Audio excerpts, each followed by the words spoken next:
Music is something very powerful. For me, it's always there.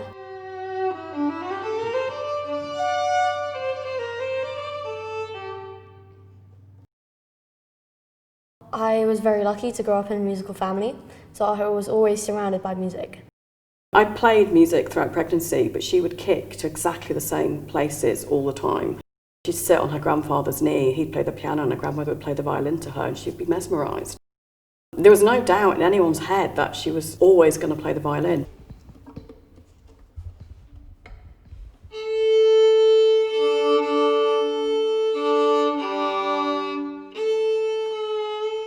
When I was younger, I used to call around the house. My mum used to yell my name and I would crawl to her. And then suddenly at the age of 2, I think it was, I stopped being able to follow directional sound. I kind of got a sense there was something not quite right, and it was quite hard to work it out. And I kind of remember like shaking rattles behind her ear and see if she turned around and responded to sound, because she seemed to hear some of the time but not all the time, and which was slightly confusing. So they took me to the audiologist and I had a couple hearing tests. We realised she was completely deaf in one ear and her hearing levels on perfect in the other ear.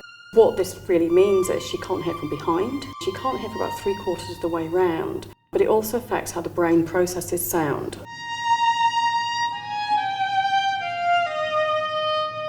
At that age, nothing crossed my mind. I didn't feel like it was different, and I didn't realise how much of an impact my hearing issue had on me. And so when I first started, I just found ways to adapt. People presume because you have a hearing issue that you won't be able to do music. Obviously that's complete rubbish. We can. Our media, if you like, is sound. So we assume that, or perhaps the layperson assumes that the feedback that we get is primarily through sound. But all of us are dependent also on muscle memory and on visual content as well. Every student has all of those things in different proportions.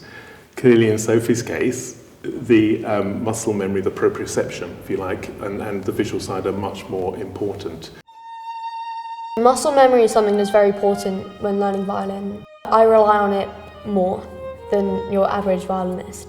I look at myself playing and I look if my hand's in the right position and stuff, but I also can feel when you put your finger down on the string in a certain place and it's bang in tune, there'll be a certain sort of like vibration of the string. You mainly feel it from your hands though, and it goes into your left arm, like the wrist and like stuff like that. I can kind of tell if a string's vibrating more or less, whether it's in tune or not. Every single person has different strengths and different weaknesses, and your teachers play to those. That just took me a little while to adapt my teaching style for her. I need to give her enough time to repeat things so that she can remember what they feel like. I probably played to her more than I would with other people. Let's just try that last one, which is the biggest. Flatter bow hair. She needs to copy the physical gestures, so it's less play it like this, more do it like this. So it's a more visual thing. Try it with really flat hair the whole way. The act of gesture, where you finish a note and you make a small curved gesture like that. I make sure that if I illustrate that she sees that she's looking at that, and that will then be something which she's more able to reproduce.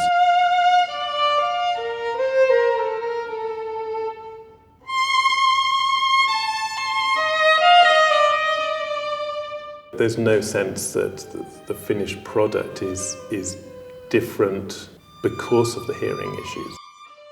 The hearing issues are part of her identity, and perhaps in some respect it forms the way she feels or responds to music, but you wouldn't know that. When you step on stage, it's a feeling like no other. It's a feeling of joy, but then it's also like the emotional journey the piece takes you on, and you take the audience with you. You watch her playing in an orchestra setting or an ensemble, she's really attentive to the conductor, because she needs to be, but actually that makes her a really good orchestra member. Because she can sign and reads signing. So she finds a lot of her colleagues in the orchestra don't understand a conductor in the same way that she does, and that she's just used to thinking about hand gestures as well. So the gestural element is much stronger in the way her mind works than the average would be.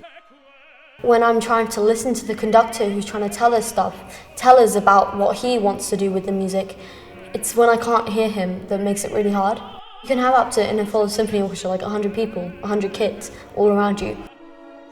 And then when you go on and you do the performance, that's when you forget all of this, forget everything that's making you feel different to them, because you all come together, and that means you all feel connected and you all feel the same. And it's one of those feelings where you just feel part of a community and you feel like you really matter.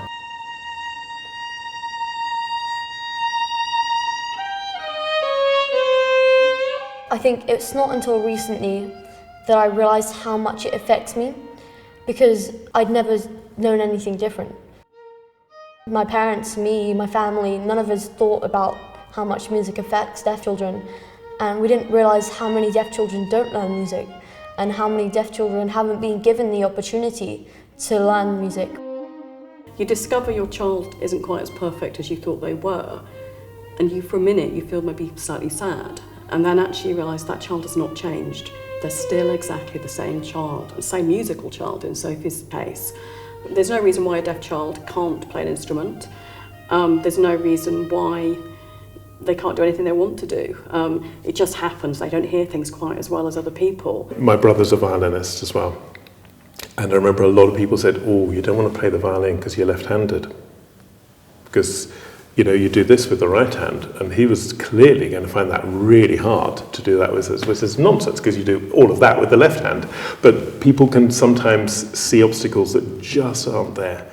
And I, you know, it's a sort of banal example in comparison perhaps, but I think that we do tend to think that this is an obstacle that isn't necessarily insurmountable.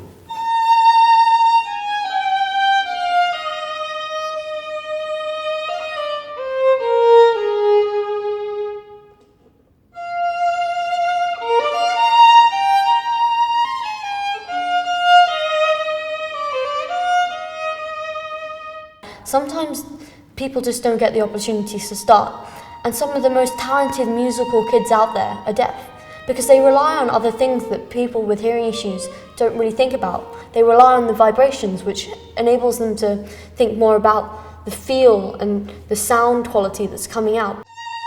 Therefore, they have different strengths and different weaknesses that a hearing person has, which means overall they can become a much better all-rounded musician. No matter what difficulties you might have, if you have a passion for something, then you just got to go for it.